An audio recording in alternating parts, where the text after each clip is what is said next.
The process that I always use in my projects is, first of all, I think I started to analyze very well the needs of the clients, plus the environment and the competition is very important. Once I have all this information in my mind, I started like a phase that I call obsession, because I try to assemble this puzzle, rethinking the challenge, you know, from the basis, from scratch. So letting in fresh ideas, references, or unusual approaches. So it's a very important, because it's a phase of freedom. As an architect, it takes me a lot of time, because I think we are a little bit more rigid than designer. So in order to welcome like naive ideas, when you design an interior, is that sometimes when you show the formal proposal, they don't like it, or they were expecting something completely different. That's why I try to emphasize the study, to really deep into the first phase of the project, to study a lot the client, to try to help them to find what they want. This is very, very important. So it takes a lot of time. I mean, that first phase, but it's really worth it. We need to meet the needs of the business, and on the other hand, we have to guarantee the comfort to the customer, no, itself.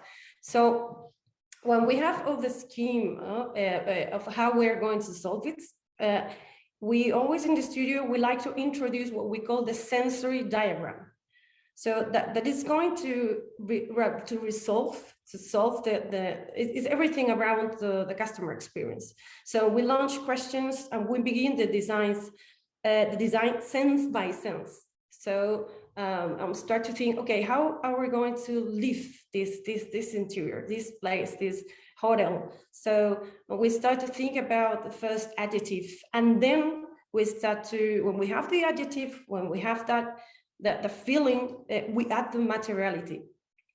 So at the very end, when we have all of these elements are already as a one part, we try to finish and incorporate the most emotional part of the project that usually comes to the end. No, so how are we going to elevate, this project? How are we going to make this different? How are we going to make this space or experience memorable?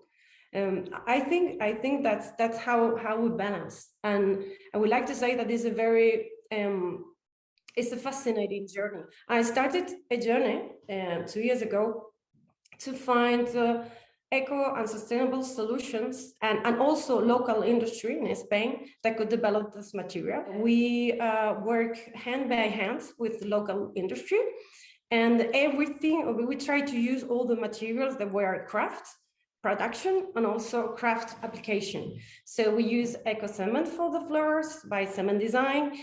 We use an eco clay paint for all the walls.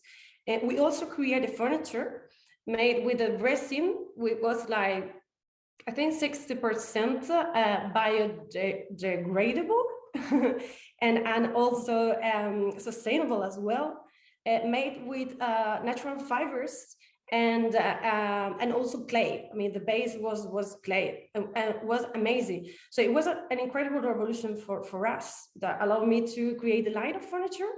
And until now, I'm working with companies such as Tattoo, which they have like a part of the company that is based and looks for new materials, new solutions, and also the industry, which is very, very important. If you don't have the industry, I mean, we can just dream, no, about having new solutions or eco solutions.